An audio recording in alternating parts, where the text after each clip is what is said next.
Okay, so today is the 23rd of March 2022, and we'll pay homage to two architects and one graphic artist who illustrated often architectural scenes.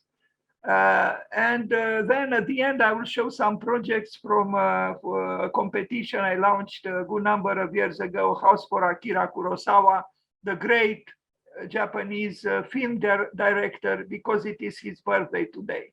So Michael Manser, 1928, 2016. You see, he was born on the 23rd of March, was a British architect. He was president of the Royal Institute of British Architects and established his own successful architecture practice in 1961. Born in Bristol, Manser studied architecture at the Regent Street Polytechnic, now the University of Westminster. Before setting up his own practice, Michael Manser Associates in 1961. Manser worked in London and the West Indies for Norman and Auburn. He later became the non-executive chairman of the Manser practice. This is very interesting. I mean, it was his own firm.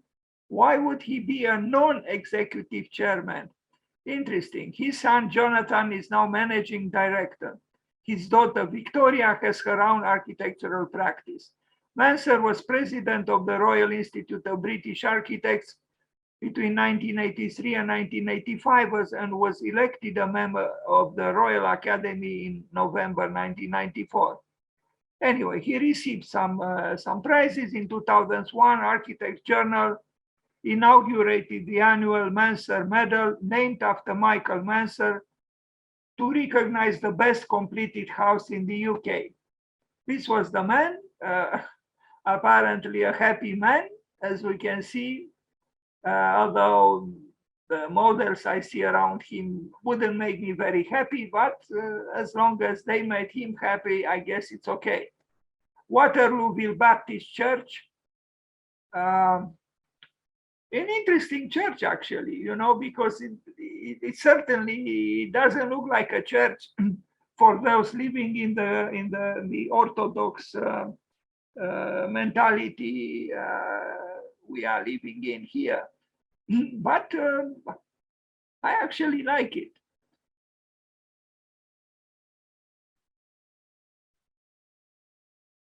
Now, of course, it's not too sustainable because of the large surfaces of glass, but aesthetically, I think it's engaging even because it doesn't look literally like a church, and I think this is actually a quality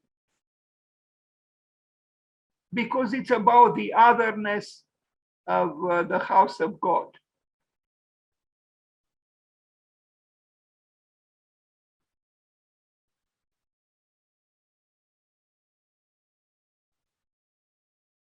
I mean, who would have thought that this is a church? I would not have, but apparently it is a part of the church. This is a watercolor with the front elevation. Of course, it's more church-like than what we just saw before.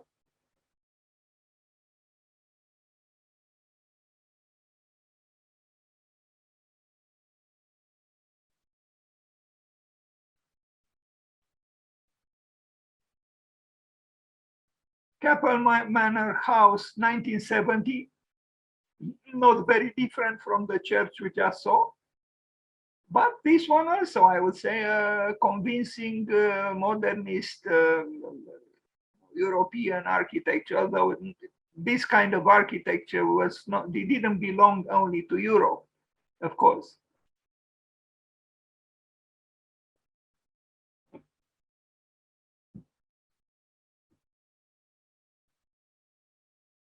So this is Mr. Michael Manser, a British architect. This is the guest house on the same in the same estate.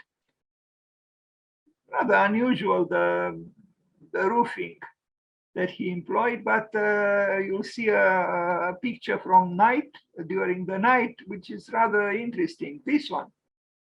You know, very, I mean, if this would have been described as a chapel, I would have said, yes, of course, it does look like a chapel, but it's actually a guest house on the estate that the main house is. Some images from inside the house. I don't think that's him. It's probably the owner.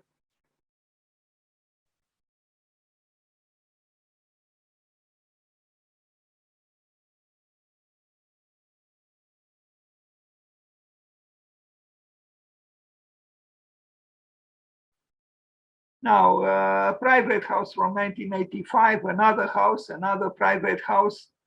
You know, modernism, you know, second half of the 20th century in Great Britain.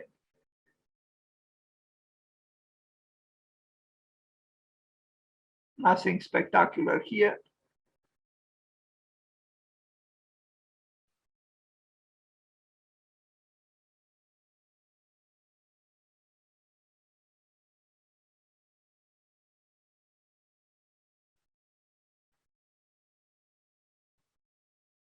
A Hilton Hotel at the airport, Heathrow, terminal number 4, large building, 1990. He did it through his firm, the Manser practice, as it is called. An interesting hotel, actually. Of course, the architectural language is, you know, typical of that time. Well, not really. Maybe a little bit earlier, like you know, Sir Richard Rogers or Sir Norman Foster. But there are qualities here. Even this exterior staircase is very well done, and the shadow, its shadow, would agree with me.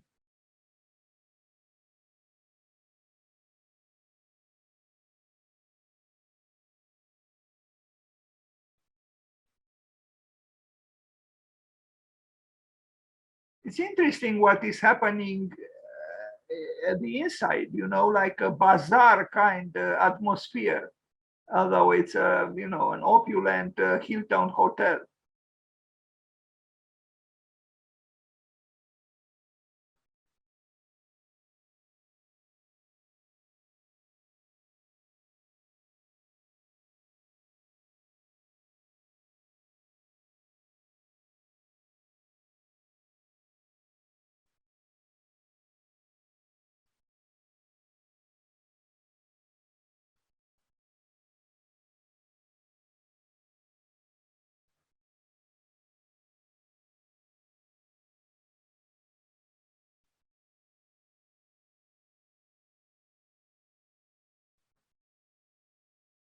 Okay, another, well, this is an airport, not a hotel on an airport or, you know, close to an airport. The Southampton Airport, 1994, the same architect.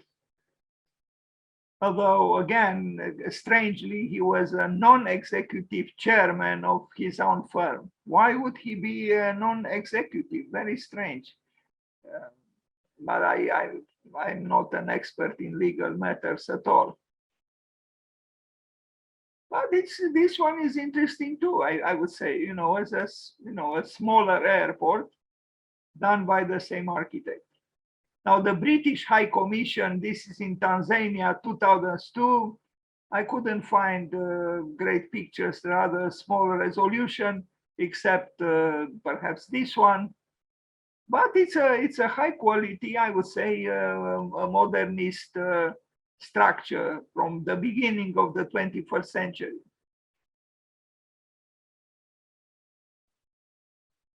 Now, how exactly this looks in Tanzania, I don't know. I don't think it's too contextual.